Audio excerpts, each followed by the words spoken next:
I'm sure you have seen part 1 of our EC explanation. So now we are going into part 2. Now part 2 is very important. Why? Because this is the part where you really can find out, do you really qualify for applying an EC? So not everybody has that privilege. Yeah, so follow us closely because it's going to get confusing. Let's look at some of these eligibility schemes when we talk about applying for a EC. Now, first of all, we go through the basics. As an applicant, you must not have sold any private home in the past 30 months. If you have owned any private property, you must not have disposed one in the past 30 months. That means if you sell a private property, you got to wait 30 months before you can apply for an EC. And you must not have any interest in any local or overseas private residential property as well. Then combined income ceiling less than 16,000. Now this one, 16,000 is the current benchmark of the income ceiling. Now we did hear that going forward, the government might increase this income ceiling. Yeah, have you heard about it? Yes.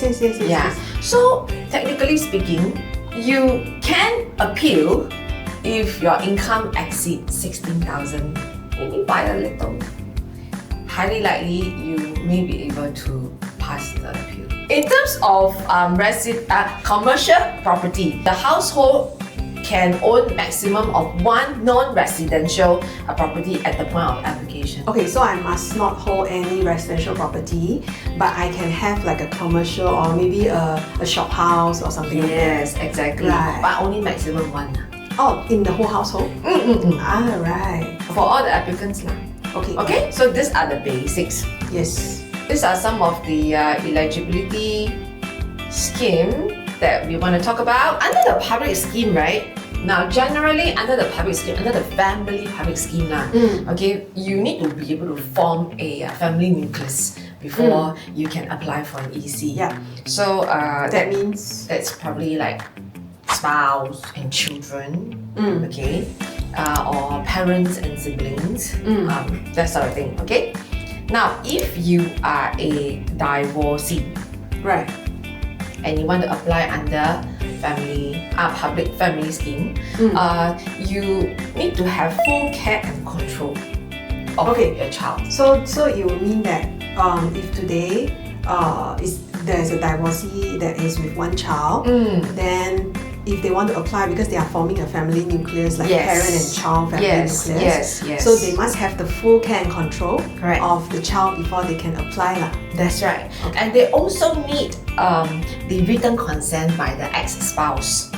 Right. Yeah, to be submitted for those that is under joint care and control. So like for example, now they are under joint control, right?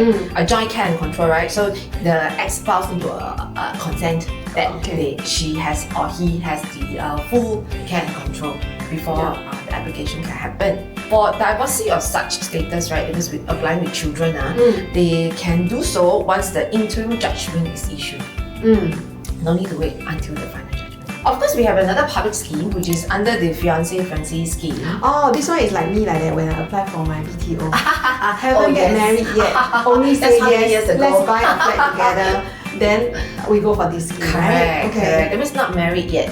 Okay, so the applicant must be 21 years old. Right. Okay, but if you are below 21, still possible, but you can only be an essential occupier. Okay, so the owner has to be above 21? Yes. That's right. And if you are below 21 and above 18, you will require a written consent from your parent. But if both of you are below 18, right, then you require a special marriage license from NSFD. Not both of you but the one that is below 18. But whatever is the main applicant has to be above 21. Yes, that's right. Then very important. No replacement. Because at this point, yes. Because at this point, not married yet, right? Yes. A lot of things can happen. Correct. So, but HDB has this policy that says you cannot change the partner after you apply. I cannot say to be confirmed. Cannot. You cannot like an or nominee like that. Okay. And then upon TOP of the EC, you have to submit your marriage cert within 3 months. Okay. Like normal lah, BTO Yeah lah, also yeah like that lah. mah. Similar, Okay. similar. Then for divorcees that's buying under this scheme, they need to have the final judgment before they can apply. So it's a little bit different from the family. earlier one. Yeah, from the earlier scheme. I see. Earlier one is parent with child divorcee. Yes. So interim judgment will do. Correct. This one you need final. This is actually a very new scheme that the government introduced, the joint single scheme. You can apply it with another friend of yours, not married, but you decided to kind of stay together. So you can it can actually be up to 4% in this joint single scheme. Definitely all has to be Singapore citizen and all have to be above 35 years old. Yeah. So just minimum 2% up to 4%. So with that, you can actually kind of join together and get an EC unit lah. There could be some cases that's a little bit unique lah. For example, if let's say this widowed person is below 35. Okay. She's single already, right? Widowed, right? Okay, she's single already, or he's single already. Then they can also buy with another single that is above 35. That is more like a special kind of situation. Yes. Exception. If siblings, they are unmarried, so they want to actually jointly apply for this EC to eventually also stay together. So they are unmarried, they can actually form a scheme called the orphan scheme. The entire family must be a Singapore citizen or Singapore PR. And the main applicant, very similar to the earlier schemes, they have to be 21 years and above. They cannot buy separately. That means despite that they are orphans, they cannot buy individually one each. So if they were to go for single scheme, they have to join single scheme where they can get other friends to buy together. They have to be above 35 years old. Otherwise, for the orphan scheme, they can't buy separately. Yeah, they have to buy together with their siblings. Yes, but for the same parent, right? The same deceased parent, right? I mean, the children can come together if they're all unmarried and buy one house. Now that we have gone through the eligibility, let's look at the timeline. Very important. Very important, this one, because you need to know exactly when you do what. Okay, when it comes to the application. Let's look at this timeline. Now, this is just a very simple infographics of how the EC process, the EC application process works. The first 1 to 2 weeks will be the preview week. This is when you as a buyer, you will visit the show flat and then you will find out you will know how the layout is like, you will check your eligibility, whether you can or you cannot buy. And then you need to run through your finances to make sure that you can afford to buy this EC. So this is about 1 to 2 weeks, but basically just to give you an intro of what the project is about for you to make a decision. Okay, so in the event if you decided to go ahead, right? So you need to do what we call an e-app. So this e-application is to submit all the necessary application documents to HDB. This process will take about 1 week. After you submit, it will take about 1 week before HDB can come back to you to say whether can buy or not. Whether you are approved or not. Even if HDB approved, right, past experiences for the ECs that have launched, they are snapped up like hot cake, man. So even the first round application, the second round application, they are all snapped up. Yes, a lot of buyers feel that buying into EC is a very good option for them, especially for HDB upgraders. They would think that naturally that is the next step to go. I applied for a BTO already, I stayed there for 5 years now. The next step is for me to go into a EC. After this e-application, right, what they do is they will get a balloting number as well. So this is just like a lucky draw, you know. So the number that you get, you won't know what is the number. Like even if you are approved, like what Vian said, even if you are approved for your e-app, right, your balloting number also determines your fate. You still have to be very heng. 2 to 3 days before the booking, which is the third step here, you will get your queue number, okay, for booking based on ballot. So they will ballot, then tell you what's your queue number. Okay, and then 1 day before booking, that is when the price list will be released. So this is when you can check based on your shortlisted units, what is the unique price. and from there you can probably further delve into your finances to make sure that you can really afford before you go for booking on the booking day. Yeah, because for preview week, usually you only get the indicative price. So on that one day before booking, you will be able to know what is the price of the targeted unit that you want. Yes. So on booking day itself, that's when you physically be there to select a unit and then you pay the option fee. Yes, exciting day. Yes, extremely. But it could be sad day for some people because their bank number is Okay, sorry. How it works is on booking day itself, right? First timer and the second timer will book together. Okay, based on their queue number. Okay, now what do I mean by first timer? First timer are people who are really like first time applying for a unit from HDB. These are the first timers. Alright, then the second timers are those that are doing it the second time. For example, if someone has really bought a BTO before and then now they're applying for this EC, then they are considered second timers. Wait. Okay? So what if I receive grants before? Yeah, if you receive grants before, you are also considered a second timer. So that means anything that gives you a discount from your last property, you are a second timer. How about proximity grant? Proximity grant not considered. Wow. The first timer and the second timer will book together.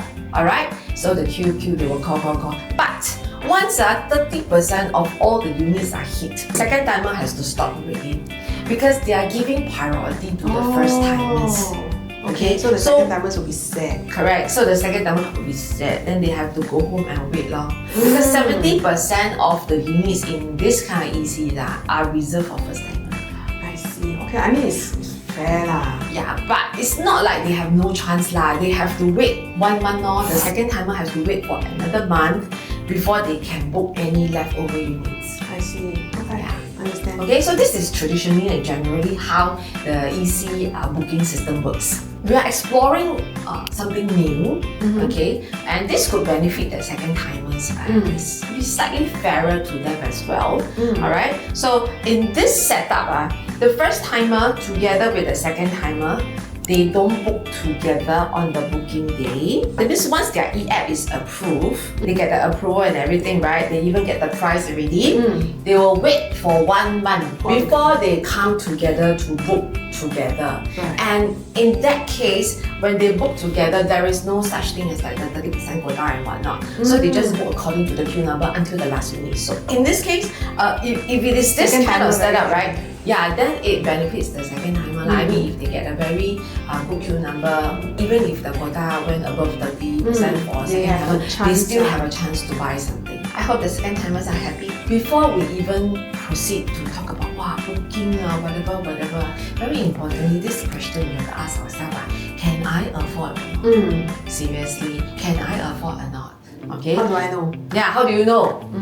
Right, so let's look at this. First of all, you need to know how much loan you can get. Frankly, you want to buy something, you also need to know what is your affordability like. So in this case, for ECs, right, we don't go by TDSR, which is the total debt servicing ratio. We go by MSR, which is mortgage servicing ratio. HDB will take 12 months of your average household income.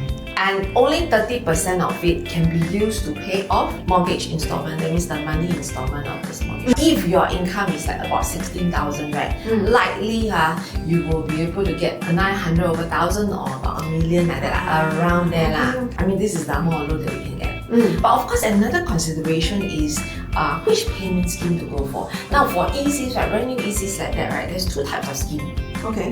One is MPS. One is DPS. Wow, what is that? So it's NPS. NPS is normal payment scheme. And DPS is deferred payment scheme. Then how do I know what to choose? Exactly. So now I'm going to show you the difference and then you can think about it. Like how you want to, which scheme you want to pick up. There is a bit of difference. Like for example, the pricing for the deferred payment scheme will be slightly higher. Then nobody will go for the deferred payment scheme, right? You have to say, because you might be constrained by your circumstances that you need to go for DBS. Maybe we can delve into that. Okay. Then you can make a decision for yourself lah. Okay, so DBS is generally 3 to 4%. The normal progressive payment scheme, right? It works like that. There's about 10 steps here, but I'm just going to briefly run you through. Right. Okay. So upon booking, alright, which is the booking day lah, you will pay 5% cash. At the point of exercising your SMP or within 9 weeks of the OTP, you have to pay another 15% by cash or CPF. Why is there a difference? Like you see what I indicated here, right? Less than 9 weeks or more than 9 weeks. Generally, the timeline is less than 9 weeks.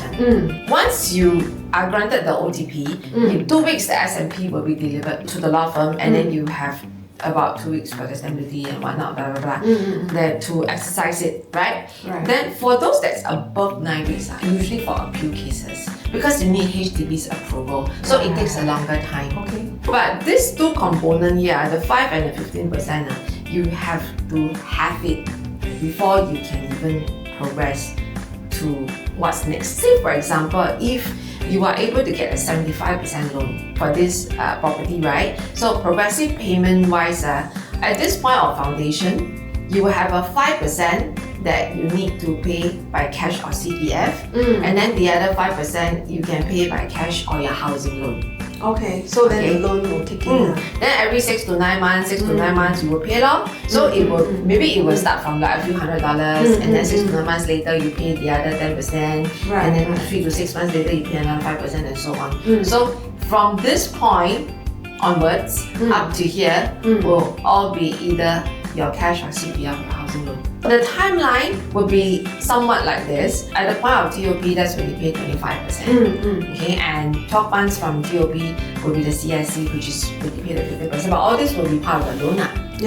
Okay. Now, this is I'm not considering the stamp duty and legal fees into this chart okay, because that should be included somewhere here already. So you have to factor that as well when you're doing your calculation. Okay. I think it's important because a lot of times, sometimes we miss out the, when you want to buy, you think that, hey, I can afford it, but you actually didn't consider the stamp duty and the legal fees. Yes. Then so might be a problem later. Correct. So this normal progressive payment is very much similar to when you buy a private property, a private condo. It runs the same way for the BUCs. So financial calculation is best that you seek your agent's advice to do the calculation for you to make sure that you know what you're in for. Now I'm going to talk about deferred. This is interesting. Deferred progressive payment, or should I say deferred payment scheme. Same thing, your first 20% you have to pay up first, which is the cash and the 15%. The 5% cash and the 15% by the cash, CPF or housing loan and whatnot, Okay, but the only difference comes here, when it comes to the foundation, you don't make any payment at all. Say for the framework, no payment. All the way until TOP. Okay, so at TOP, you have to pay 65%. And this 65%, 5% will be either your cash or CPF or your bridging loan. Now take note of this word bridging loan. Later, we will go into details on what is this bridging loan here. Okay, then the rest of the 60% can be paid by your cash, CPF, bridging loan or your housing loan. And then of course the last 15% is cash, CPF or housing loan. Why will people consider the deferred payment scheme? Instead of paying 5% at the foundation stage, everything is moved towards the end when you're collecting your keys. So which means that you practically don't pay anything from this point in time until here. You don't pay anything. So it could be a span of 2 to 3 years. You don't pay anything at all. You just pay the initial 20%. Is it to reduce my interest? Like interest payable to the bank? Same because at the bank you got 60% as well. I mean, not a lot of difference in terms of interest. For example, now you have a HDB, okay, and you are still paying off the mortgage for the HDB. You don't have to service two loans. If you are not willing to sell, for example, if let's say now you, in order to afford to buy this property, in order to go for the normal, if you want to save that 3 to 4%, okay, you want to sell your HDB now. Then where I stay? Then you're homeless there. Then you got no place to stay. So a lot of people actually wants to facilitate this process, right? So they opt for this deferred payment scheme because if you're under this scheme, you can still wait. You don't need the money, man. You just need the 20% upfront. Yes, and like what we say, basically ECs are for HDB upgraders. So a lot of buyers will fall into that category actually. Some people, they don't want to service their loan before their key collection. For example, the first timers, they just want to pay the 20% and then they don't to just wait on. They don't want to. They want to accumulate more cash first. Some people might have this idea that if I wait another 2-3 years, maybe I'll have some pay increment. Then when I do my loan assessment, I can actually loan more than what I can loan now. Then I don't have to down so much. So that's also one reason. Okay, and the other two we covered earlier. So earlier we spoke about the bridging loan, right? So some of you may be wondering, what is this 5% bridging loan thing that I might be able to go for when I go for a deferred payment scheme? It might be a little bit confusing in terms of the payment schemes and how this bridging loan can actually kick in. Because by right, when I'm able to take my 75% loan, then the rest of the amount will come from that 20% and subsequently that 5% that will be payable. This applies, bridging loan only applies for deferred payment scheme. Yes. Yeah. So when we look at the deferred payment scheme, like what we have mentioned earlier, what if the MSR, because for EC, based on the criteria of loan is actually based on your monthly mortgage servicing ratio. So what if your MSR is not able to actually cover 75% of your purchase? Which most of the time it doesn't. Correct, because like what we say, 16,000 from your income will probably get you a loan of about 900 over 1 million. So there are situations where the loan cannot actually cover 75% of the purchase, which happens a lot of time because like what Ivan had mentioned earlier, if it's a 16,000 household income, right, basically you get about 900 over 1,000. So in this case of this HDB owner, very excited, want to buy coastal Cabana, a purchase price of 1.68 million. Then he realized, only after that, he realized that, I cannot actually service, I cannot get a loan up to I only can get a loan of up to 974,000. And the purchase price is 1.68. Correct. So if we break it down, right, 1.68, you need a down payment of 20%. So assuming that he has this 20%, which is about 336,000. So the balance amount to be paid, right, is actually 1.344 million. But at this point in time, his loan amount is only 974,000. So there's a shortfall of 330. Yeah, 300 over 1,000. So what can we do? That is where deferred bridging loan comes in. Of course, the precedence is you have a HDB. So with that, right, the calculation basically is, let's say today, Albert owns the HDB of about 900,000. The calculation is basically taking 90% of the flat value, which is about 810,000, minus away any outstanding loan that he have at a point in time. This is the deferred bridging loan that he can actually bridge. Notice that this is the maximum amount that he can actually bridge. So in this case of buying a 1.68 million property, right, his outstanding, his gap is about 1.33. So he get the EC loan of 974,000, only need the deferred bridging loan of about 370,000 to get 1.344 million in order to service, to pay for the entire EC. Yes, that's right. This might seem a little bit confusing. I don't know if this is the first time we have heard of deferred bridging loan, but generally people use this to bridge because most of the time their CPF will be stuck in their current unit. In order to facilitate them being able to afford to buy something with what they already have at this point in time, that's where this bridging loan will come in. Timeline wise, right, basically 6 months before your EC is ready, before the TOP of the EC, basically once you get the approval and you start marketing your HDB, and once you sold the HDB and you get a HDB approval letter, that is where you can use this HDB approval letter to get this bridging loan. That's right. So only upon the sale of your existing HDB, then you will be able to get that to actually apply for this bridging loan. That's right. If you are confused or if you have more questions, you can speak to us. And then, we can probably give you our assessment. Do follow us for more videos on if you find that this is something that you are interested in, or if you have any questions at all, drop us a comment or follow our channel. Thank you. Thank you. Bye bye.